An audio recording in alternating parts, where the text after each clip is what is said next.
Hello everyone. Last class में हम देख रहे थे क्लास 10 का केमिकल रिएक्शन एंड इक्वेशन वाला चैप्टर।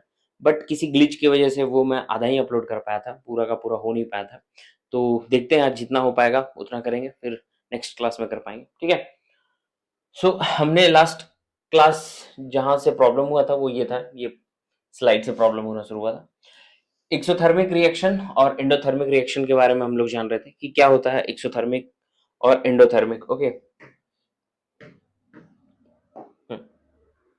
तो मैंने आपको बताया था एक्सोथर्मिक जब रिएक्शन होगा उस बीच क्या होगा, हीट अगर रिलीज हो रहा है, हीट अगर रिलीज हो रहा है किसी भी वजह से, कोई भी रिएक्शन हो वैसा, और उसमें अगर क्या हो रहा है, हीट अगर उससे निकल रहा हो तो हम एक्सोथर्मिक बोलेंगे सिंपल लैंग्वेज में। एंडोथर्मिक बोलेंगे हम भाई कि अगर किसी रिएक्शन को हीट का नीड है या फिर वो एब्जॉर्ब कर रहा है हीट को, तो हम उसको क्या बोलेंगे, एंडोथर्मिक बोलेंगे। Okay. Reaction in which heat energy is released during the reaction, क्या होगा, हीट एनर्जी क्या होगा, रिलीज होगा रिएक्शन के दरमियान, तो हम क्या बोलेंगे, एक्सोथर्मिक। ठीक है। कंटेनर उस टाइम क्या होगा, हॉट हो जाएगा। एग्जाम्पल में अगर हम बात करें C+O2, कार्बन डाइऑक्साइड है ये आपका, ठीक है, और ये क्या कर रहा है, हीट निकल रहा है। एग्जाम्पल है, देख लो। एंडोथर्मिक रिएक्शन क्या कहता है, reaction in which energy is absorb during the reaction, इसमें क्या होगा, कंटेनर कूल डाउन होगा। देखो आपका NH4Cl प्लस H2O के साथ रिएक्ट करवा रहा है तो NH4OH बन रहा है, Cl को रिप्लेस कर दे रहा है OH से, हाइड्रोक्साइड से, और आपका क्लोरीन मतलब सब्सिडरी में बन रहा है, मतलब साइड प्रोडक्ट में बन रहा है, और हीट क्या हो रहा है, एब्जॉर्ब हो रहा है। ठीक है। Common symbols used in chemical equation, so this is the produces. ठीक है ना, अगर कोई प्रोड्यूस हो रहा है, कोई चीज फॉर्म हो रहा है, या फिर यील्ड बोल सकते हैं उसको आप। ठीक है। ये है रिएक्शन विथ किसके साथ कर रहे हैं, प्लस का। सॉलिड आपका है तो एस से दिखाया जाएगा, लिक्विड है तो एल से दिखाया जाएगा, और गैसेस है तो फिर आपको जी से दिखाया जाएगा नॉर्मल। ठीक है। एक्वस है किसी पर्टिकुलर, हम लोग जैसे एसिड वगैरह लेते हैं तो वो एक्वस के फॉर्म में ही रखते हैं जनरली, ताकि वो ज्यादा विग्रस ना हो, ज्यादा खतरनाक ना हो। तो अगर AQ कहीं लगा हुआ है दैट मीन्स कि उस सॉल्यूशन में क्या है, पानी है। ठीक है, एक्वस के फॉर्म में, लिक्विड के फॉर्म में। ठीक है। पानी नहीं बोल सकते हैं, बट हाँ लिक्विड के फॉर्म में हम बोल सकते हैं कि थोड़ा बहुत मिला हुआ रहता है। ठीक है। अगर ऐसा सिंबल कहीं है रिएक्शन में तो गैस इवॉल्व हो रहा है, और ऐसा है तो कहीं प्रिसिपिटेट फॉर्म हो रहा है, और ये this is called delta heat applied. अगर कहीं पे हीट दे रहे हैं हम किसी पर्टिकुलर कोई प्रोडक्ट अगर बना रहे हैं हम, रिएक्टेंट, दो रिएक्टेंट के बीच में, मान लो एक रिएक्टेंट ए है और एक रिएक्टेंट बी है, और वो अगर प्रोसीड ही होगा, प्रोसीड बताया अभी सिंबल, देख लो ये अच्छा से, ये प्रोड्यूसेस या फॉर्म, मतलब ये अगर आगे फर्दर अगर प्रोसीड करेगा रिएक्शन को, तो A+B में हो सकता है ये भी बने, और इसमें इसको क्या जरूरत पड़े, हीट का जरूरत पड़े। ठीक है, तो ऐसा हम दिखा सकते हैं। ठीक है। तो ऐसा आपको ये सारा सिंबल आपको मिलेगा। ठीक है, तो अब ध्यान से देख लो इन सारे सिंबल्स को। ओके। नेक्स्ट, तो नेक्स्ट हम देखेंगे केमिकल इक्वेशन का। The shorthand representation of a chemical reaction using symbol and formulas of substance is known as chemical equation। यानी कि हम वो शॉर्ट हैंड रिप्रेजेंटेशन सीखेंगे जिसे कि हम किसी भी केमिकल का इक्वेशन को लिख सकते हैं, या फिर किसी भी केमिकल का सिंबल को लिख सकते हैं, या फिर किसी भी एलिमेंट का हम सिंबल को लिख सकते हैं। जैसे कि हाइड्रोजन है, तो मान लो कि हम हाइड्रोजन को ऐसा तो नहीं लिखते हैं, जैसे मान लो कि अगर मैं आपसे बोलूं कि आपको हाइड्रोजन क्लोराइड लिखना है, गैस है, मान लो hydrogen chloride is a gas, suppose करो आपको गैस का लिखना है कि हाइड्रोजन क्लोराइड लिखना है, तो आप लिखने जाओगे हाइड्रोजन, तो ये टाइम लगाएगा। ठीक है ना, हाइड्रोजन क्लोराइड लिखने में टाइम लगेगा। अगर आपको इसका सिंपल इक्वेशन पता होगा कि लिखा कैसे जाता है शॉर्ट हैंड में, तो भाई हाइड्रोजन को H लिखते हैं और क्लोराइड को लिखते हैं Cl, यानी क्लोरीन को हम Cl लिखते हैं। आप सीख जाओगे नाम कैसे लिखा जाता है। तो भाई हम लिख सकते हैं कि अगर कोई आपको बोल दे कि हाइड्रोजन क्लोराइड लिख दो, ये गैसेस के फॉर्म में, गैसेस के फॉर्म के लिए अगर बोला, अगर ये गैस के फॉर्म में है तो हाइड्रोजन क्लोराइड, अगर इसमें लिक्विड मिला दिया जाए तो ये क्या हो जाएगा, हाइड्रोक्लोरिक एसिड, हाइड्रोक्लोरिक एसिड। ठीक है।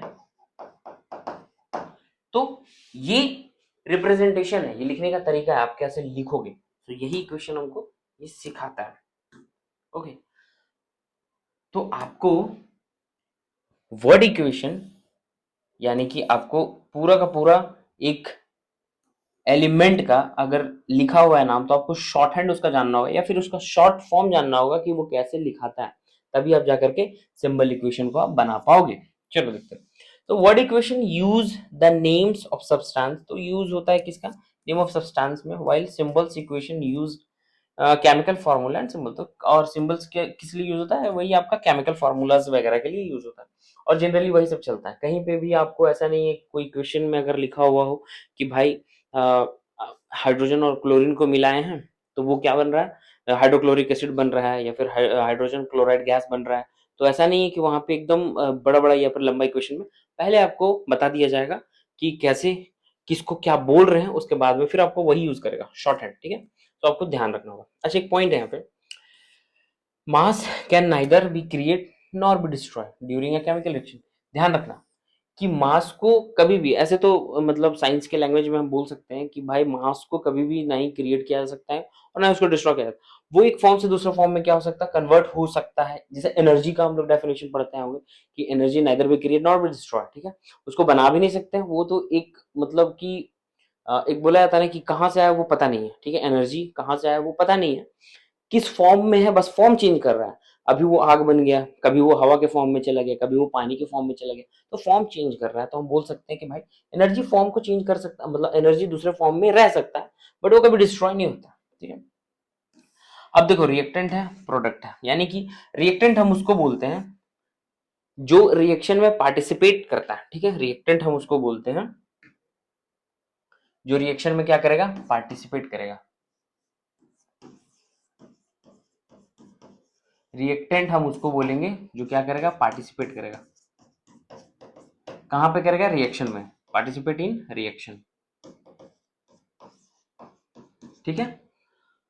प्रोडक्ट हम क्या बोलेंगे, जब वो रिएक्टेंट, यानी कि अगर मान लो मैं आपसे बोलूं कि A प्लस बी ये क्या है, हमारा रिएक्टेंट है,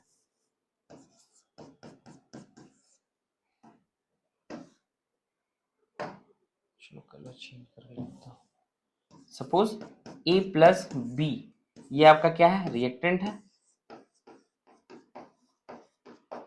अब ये क्या करेगा, ए बी बन जाएगा, तो ये प्रोडक्ट हो गया मान लो आपका, ठीक है, मान लो ये प्रोडक्ट हो गया।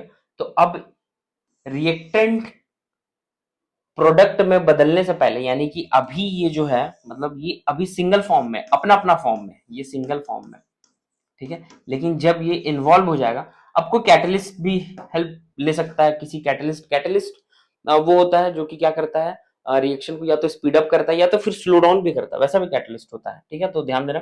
या फिर कुछ अलग से ले सकता है, हीट से हो सकता है ये बने, वैसा प्रोडक्ट बने, तो ये प्रोडक्ट हो गया और ये रिएक्टेंट हो गया। लेकिन जब तक ये सिंगल सिंगल फॉर्म में रहता है, तब तक वो क्या रहता है, रिएक्टेंट रहता है, बाद में फिर वो क्या बन जाता है, प्रोडक्ट बन जाता है, तो ध्यान देना इस चीज को, ठीक है।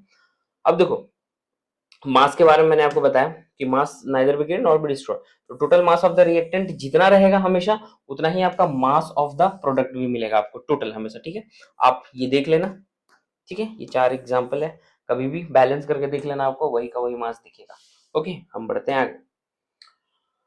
अब देखो, ये ट्रिक जो है ना, मैं आपको और भी बतला दूंगा, एक बहुत इजी ट्रिक है, मैं उसका लिंक डाल दूंगा आपको। 2000 शायद 19 नहीं 20 में शायद मैं जब यूट्यूब में आया था फर्स्ट टाइम, जब मैंने वीडियो बनाया था, तो क्लास 10th का यही चैप्टर के ऊपर मैंने एक ट्रिक बनाया था। बहुत अच्छा ट्रिक है, आपको बहुत फायदा होगा, आप एक बार देख लेना, मैं लिंक डाल दूंगा, ठीक है, या फिर आप मेरा चैनल में विजिट करोगे ना तो आपको मिल जाएगा, ठीक है। देखो, ट्रिक टू बैलेंस इसके अलावा मैं बता भी दूंगा, बट अभी फिलहाल में आप जान जाओ कि क्या है, कैसे नॉर्मल अभी जैसे इक्वेशन को बैलेंस किया जाता है वैसे आप सीख लो, ठीक है। अब देखो, trick to balance the chemical equation क्या होता है, काउंट द एटम, एटम को काउंट करो, count and compare the number of atoms and element on the reactant side and the product side। तो आपको reactant side और product side में क्या करना है आपको, भाई पहले तो मान लो कि A प्लस बी प्लस सी ये रिएक्टेंट है, ठीक है। अब ये प्रोडक्ट को बना रहा है ए बी और सी, मान लो को प्रोडक्ट बना रहा है एबीसी, तो आपको ये रिएक्टेंट साइड का सारा को कंपेयर करना होगा। कंपेयर क्या करना होगा, ये एलएचएस से इसको लेफ्ट हैंड साइड मान लेना, मैथ्स में तो आप लोग जानते ही हो एलएचएस और आरएचएस लिया जाता है, तो इसको लेफ्ट हैंड साइड मान लेना और हर एक का लिख लेना अपना अपना, ये ए है, ये ए है, ये बी है, ये बी है और ये सी है। मान लो थोड़ा सा नीचे हो जा रहा है, मान लो मतलब सपोज करो ये मान जाओ कि ये सी है। ओके, अब बैलेंस करना है, दोनों को बराबर करना है, तो आपको एलएचएस और आरएचएस दोनों बराबर करना होगा, तभी तो होगा इक्वेशन। यानी कि रिएक्टेंट जितना है अभी सिंगल फॉर्म में, उधर भी प्रोडक्ट में उतना ही मिलना चाहिए, तब जाकर के वो होगा बैलेंस इक्वेशन, वरना नहीं होगा। जैसे कि काउंट द एटम, एटम को आपको क्या करना है, काउंट करना है, कंपेयर करना है लेफ्ट हैंड और राइट हैंड दोनों साइड में। Count the atom, count the end compare the number of atoms each element on the reactant side and the product side. जैसे कि Na और H2O है, सपोज करो कि सोडियम है और हाइड्रो ऑक्साइड है, यानी कि आपका वाटर है, H2O है, ठीक है। तो अब क्या करोगे, सोडियम देखोगे कि इधर कितना है और इधर कितना है, राइट हैंड साइड में कितना है और लेफ्ट हैंड साइड में कितना है, ध्यान देने वाली बात है। तो सोडियम एक है तो भाई प्रोडक्ट में भी एक है, तो ये बैलेंस्ड है। हाइड्रोजन काउंट करेंगे, हाइड्रोजन टोटल कितना है, 2 है। क्या हाइड्रोजन इधर 2 है, नहीं है, तो हाइड्रोजन 2 यहाँ नहीं है, यहाँ कितना हाइड्रोजन है, 3 है, तो ये बैलेंस इक्वेशन नहीं है, आपको इसको बैलेंस करना होगा। ऑक्सीजन देखेंगे, क्या ऑक्सीजन एक है, तो ऑक्सीजन इधर भी एक है। अब एक चीज और ध्यान देना कि जब आप बैलेंस करने जाओगे ना, जब हाइड्रोजन को आप बैलेंस करने जाओगे तो ऑक्सीजन का मतलब आपका ये घटेगा, मतलब बढ़ेगा, ठीक है, नंबर बढ़ेगा, यानी कि उसका बैलेंस अभी था वो अनबैलेंस हो जाएगा, तो उसको बैलेंस करना होगा आपको। तो are the same number of the NaOH और O atom on both side, नहीं है, तो फिर कैसे बैलेंस किया जाएगा भाई, चलो बैलेंस देखें। आओ, मान लो Na है प्लस H2O है, ओके, रुको दूसरी जगह पे देखता हूं इक्वेशन, लिख लेता हूँ एक जगह पे। सपोज करो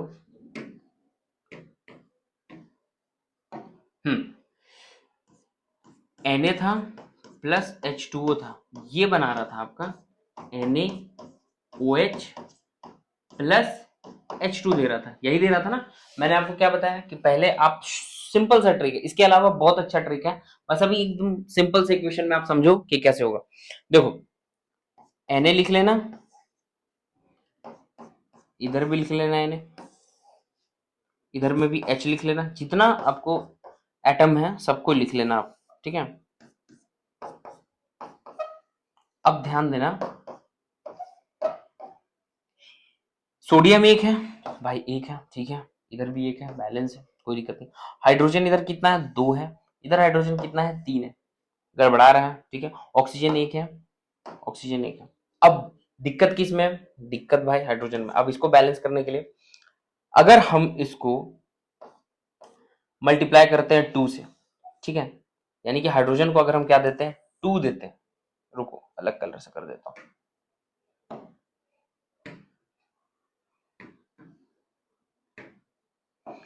सपोज अगर मैं हाइड्रोजन को इधर 2 देता हूं,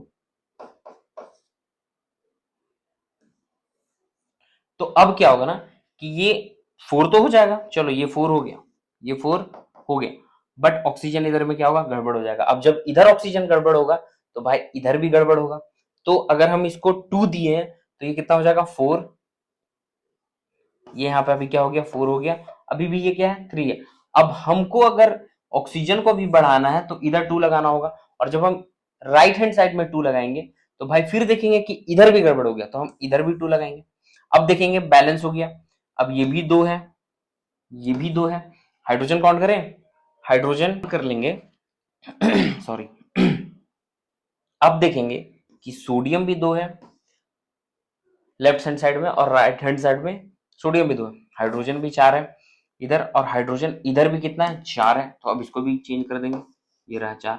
अब देखेंगे ऑक्सीजन क्या है, बराबर की नहीं है भाई, तो ऑक्सीजन हम लोग काउंट करते हैं, इधर 2 ऑक्सीजन है, ठीक है, इधर टोटल कितना है, ये इसके लिए भी है और ये इसके लिए भी, कंफ्यूज मत हो ना आप लोग, ठीक है। तो हम देखेंगे कि भाई ऑक्सीजन भी क्या है, 2 है, तो अब ये 2 हो गया, तो अब ये इक्वेशन क्या हो गया, बैलेंस हो गया। अभी जो ये इक्वेशन था आपका, ये जो इक्वेशन था ये आपका बैलेंस नहीं था, तो क्या कर सकते हैं हम इसमें, भाई हम एक टू इधर लगा सकते हैं और एक टू क्या कर सकते हैं, इधर लगा सकते हैं, और जब उधर लगाएंगे तो इधर आपको लगाना पड़ेगा, ठीक है। और ये क्या हो जाएगा, इक्वेशन आपका टोटल का बैलेंस हो जाएगा। ओके, अब देखो करना कैसे है, काउंट करना आपको कैसे है, एक हम आपको पूरा का पूरा सिस्टम दिया हुआ है, बतला दे रहा हूं आपको, ठीक है। पहले आपको स्टार्ट करना है मेटल से, आपको मेटल को बैलेंस करना है, ठीक है। कि मेटल को बैलेंस कहां से करेंगे भाई, स्टार्ट कैसे करेंगे, तो एलएचएस और आरएचएस देख करके स्टार्ट करेंगे। Start the balancing the metal atom first, पहले आपको उसको करना है, ठीक है। उसके बाद फिर आपको पॉलीएटॉमिक आयंस करना है, ठीक है। अब पॉलीएटॉमिक आयंस करने के बाद आपको क्या करना है, हाइड्रोजन और ऑक्सीजन को बैलेंस करना है लास्ट, ठीक है। इतना तामझाम का जरूरत नहीं है, मैं आपको बता दिया हूं। अभी जो मैं बताया वो भी इजी है, और इससे ज्यादा टफ आपके मतलब पेपर में आने वाला भी नहीं है। अगर आएगा तो आप वो वीडियो देखना जो मैं आपको देने वाला हूं, और मैं इसके बारे में और भी बता दूंगा आपको, ठीक है। चलो टाइप्स ऑफ केमिकल रिएक्शन अब देख लेते हैं। Combination reaction, decomposition reaction, displacement reaction, ये फिर से आ गया है, ठीक है। और है आपका डबल डिस्प्लेसमेंट रिएक्शन, और है रेडॉक्स रिएक्शन, ठीक है। अब देखो होता क्या है, होता क्या है ना, ध्यान देना आप। कॉम्बिनेशन आपको कहने मतलब पढ़ के ही लग रहा होगा कि भाई ये कंबाइन करके कोई रिएक्शन बना है, ठीक है। कोई दो हो सकता है सब्सटेंस कंबाइन किया होगा और एक सिंगल प्रोडक्ट बनाया होगा।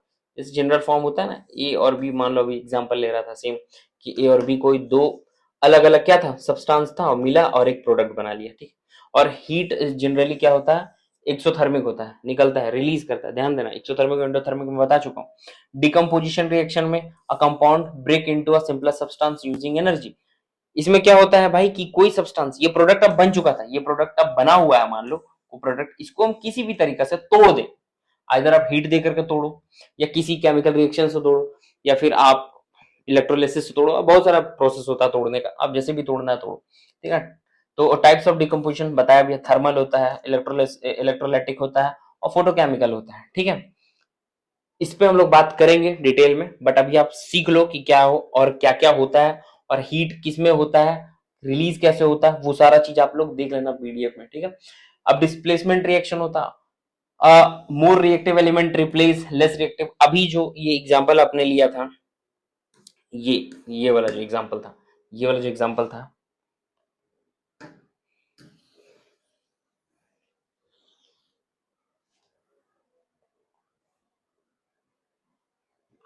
ये वाला जो एग्जांपल अभी आपने लिया, इसमें आपने एक चीज गौर किया होगा कि भाई जो H2O था, वाटर था, वो भाई OH से क्या हो गया, रिप्लेस हो गया, ठीक है। यानी कि बना तो OH से, H2O से ही OH बना है, ठीक है ना, H2O से ही OH निकला है। बट अगर हम रिएक्टिविटी का बात करें तो इसका रिएक्टिविटी ज्यादा है और इसका क्या है, कम है। इसीलिए उसको क्या किया, वो रिप्लेस कर दिया, यानी कि पावरफुल था वो भाई, तो पावरफुल वाले को तो खैर रिप्लेस करना बनता भी है, मतलब जो लेस पावरफुल है वो, ठीक है। तो ये हो गया, कहाँ चला गया क्या, यही था, ठीक है। जैसे कि जनरल फॉर्म होता है कि मान लो कोई एक सब्सटेंस है और कोई एक मिल करके सब्सटेंस बना है, एक सिंगल प्रोडक्ट बनाया हुआ है, उन दोनों को मिलाना है, मतलब मान लो रिएक्शन करवा रहे हैं, तो हो सकता है कि ए और सी के साथ कंबाइन हो जाए और बी को क्या करते बाहर निकाल दे, यानी कि हो सकता है कि ये लेस पावरफुल था भाई और सी क्या था, ज्यादा पावरफुल था, तो ए के साथ ये चला गया, उसको बी को रिप्लेस कर दिया, ठीक है। जैसे ZnCuSO4, तो ZnSO4 प्लस सी हो गया, सी को क्या निकाल दिया, SO4 में यहाँ पे भी सेम, ठीक है, आयरन और आपका जिंक का रिएक्शन है, अब देख लेना एक बार उसको, ठीक है। अब देखो displacement reaction, double displacement reaction है, दो एक साथ क्या होगा, exchanging of ion between two compound, दो कंपाउंड के बीच में आंसर क्या होगा, एक्सचेंज होगा। जनरल फॉर्मूला देख लो, जनरल फॉर्म यही होता है, फॉर्मूला नहीं, form, sorry.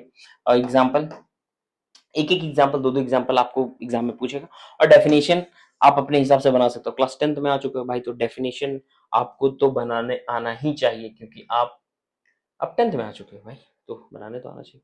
Redox reaction, oxidation and reduction occur together, ये एक ऐसा प्रोसेस या फिर एक ऐसा रिएक्शन जिसमें कि दोनों एक साथ हो, या फिर हो सकता है एक हो जाए उसके बाद दूसरा हो, ठीक है, तो ये ऑक्सीडेशन रिएक्शन होता है, ठीक है। Types of reaction, energy uses example, और ये रहा आपका पूरा का पूरा कि कॉम्बिनेशन, डिकम्पोजिशन, थर्मल, इलेक्ट्रोलाइसिस और फोटोकेमिकल में क्या क्या होता है। तो कंबाइन करता है, इसमें ब्रेक करता है, इसमें हीट यूज होता है, इसमें इलेक्ट्रिसिटी, इसमें सनलाइट यूज होता है। ठीक है, तो ये सारा का सारा एक एक एग्जाम्पल है, आप इसको एक बार देख लेना। अब डिटेल में देखा जाए थोड़ा, कॉम्बिनेशन रिएक्शन डेफिनेशन देखना होगा तो देख लेना भाई, वरना खुद से लिख लेना, क्योंकि डेफिनेशन तो आप लोग ज्यादा अच्छे लिख पाओगे। ठीक है, a reaction in which two और more substance react to form a single substance या फिर कंपाउंड। ठीक है, एग्जांपल में बर्निंग ऑफ मैग्नीशियम, Mg को O के साथ रिएक्शन करवाया तो 2MgO बनाया, ब्राइट व्हाइट फ्लेम जलता है एकदम। ठीक है, फॉर्मेशन ऑफ वाटर, इसमें वाटर का भी फॉर्मेशन होता है। ठीक है, कब होगा, जैसे फॉर्मेशन ऑफ वाटर कैसे हुआ भाई, हाइड्रोजन को आप ऑक्सीजन के साथ मिला, मोल्स चेंज होता है तभी होगा, ऐसा नहीं है कि आप दोनों को बराबर ले लो। तो H2O क्यों लिखा जाता है, या फिर HO क्यों नहीं लिखा जाता, या OH क्यों नहीं लिखा जाता, उन सब के बारे में भी हम डिटेल में बात करेंगे। अभी आपको जितना पढ़ना है वही जानना है। ठीक है, अगर कुछ वैसा होगा तो आप पूछ लेना, मैं आपको बतला दूंगा। ठीक है, तो ये वाटर का हो गया। फॉर्मेशन ऑफ कैल्शियम कार्बोनेट, ठीक है, कैल्शियम कार्बोनेट के साथ CaO, कैल्शियम ऑक्साइड के साथ कार्बन डाइऑक्साइड को मिला तो कैल्शियम कार्बन लाइमस्टोन, जिसको चूना बोलते हैं आप लोग। ठीक है, चूना वही उता उता करते हैं ना, जो पेंट पुचाड़ा होता है ना दिवाली के टाइम पे, वो यही वाला है। अब ये एक्टिविटी है, reaction of water with quick lime. ठीक है, अब चूना के साथ भाई आपको क्या करना है, रिएक्शन करवाना है। क्या होगा, अगर मान लो कैल्शियम ऑक्साइड को हाइड्रोजन, मतलब वही हाइड्रोजन ऑक्साइड जो भी है आपका, या फिर वाटर के साथ हाइड्रोक्साइड के साथ अगर हम क्या करें, रिएक्शन करवाएं, तो वो बनाता है कैल्शियम हाइड्रोक्साइड, प्लस हीट क्या करेगा, रिलीज करेगा। बहुत विग्रस होता है, बबल्स होता है और हिसिंग साउंड होता है, कंटिन्यूअस। अब देखो कंटेनर जो है ना वो गर्म भी होगा। अब आपको ऐसे पता नहीं चलेगा, आप जब तक चूना को पहले के टाइम पे, अभी तो खैर चेंज हो गया, तो व्हाइट वॉश जो होता है, ऐसा नहीं है कि आप व्हाइट वॉश करो और तुरंत का तुरंत क्या हो जाता है, वॉल आपका शाइनी हो जाता है, मतलब आपका दीवार जो है चमकने लगता है, नहीं। तो होता क्या है भाई, तो जब आप सिलेक्ट लाइम और कार्बन डाइऑक्साइड को आप मिलाते हो तो बनाता है कैल्शियम कार्बोनेट, और क्या होता है, वाटर रिलीज हो जाता है। अब वाटर जो है वो तो एक्स्ट्रा है उसमें, जब तक ये ऑक्सीडाइज्ड नहीं होगा, यानी कि आपका जो इन्वायरमेंट में जो ऑक्सीजन प्रेजेंट है वो क्या करता है, इसको ऑक्सीडाइज करता है, यानी कि इसमें एक और ऑक्सीजन जाकर के ऐड होता है। यानी कि आपको उस टाइम लगेगा ना कि भाई जब पोचाड़ा कर रहे हो, यानी कि व्हाइट वॉश कर रहे हो, तो आपको लगेगा कि ये तो व्हाइट ही नहीं हो रहा है, जैसा है, मतलब वाटर जब तक उसमें प्रेजेंट रहेगा तब तक अजीब जैसा दिखेगा, वो धुंधला जैसा दिखेगा। लेकिन टाइम के साथ, विद इन टाइम, एक दिन और 2 दिन के बाद आप देखना कि वो क्या हो जाता है, शाइनी हो जाता है। तो रीजन क्या है भाई, ऑक्सीडाइज्ड होगा तभी होता है। ठीक है, तभी वो शाइनी परत आता है। की पॉइंट्स, टू और more substance combine, usually exothermic होता है और इम्पोर्टेंट इन डेली लाइफ। ठीक है, चल सकता है, बोल सकते हैं। एक्सोथर्मिक रिएक्शन होता है, हीट रिलीज होता है, बर्निंग ऑफ नेचुरल गैसेस में, जैसे H4 O2 को अगर हम करें तो CO2 और H2O और हीट निकलते हैं।